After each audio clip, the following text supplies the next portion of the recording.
Wate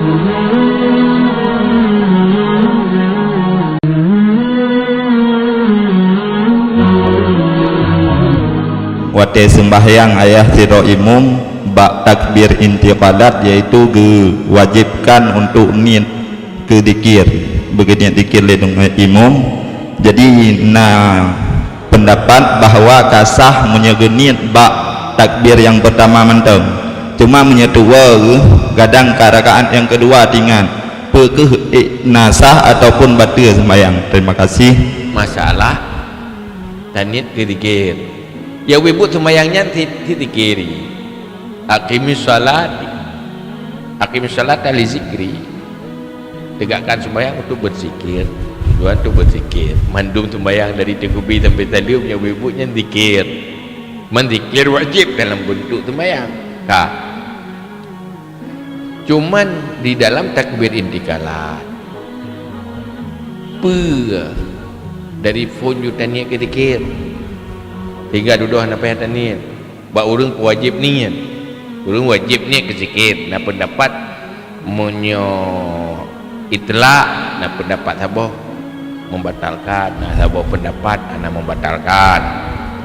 Artinya anak kata kebatal menyertai itlak anak dan ni apa dan ni kira-kira yang pasti tidak membatalkan.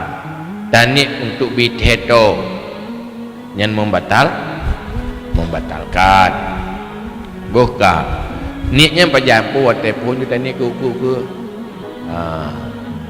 pertama mana lun hana ilmu untuk zikir yang berpindah-pindahnya, yang berpindah-pindah tempatnya kita ni dari phone.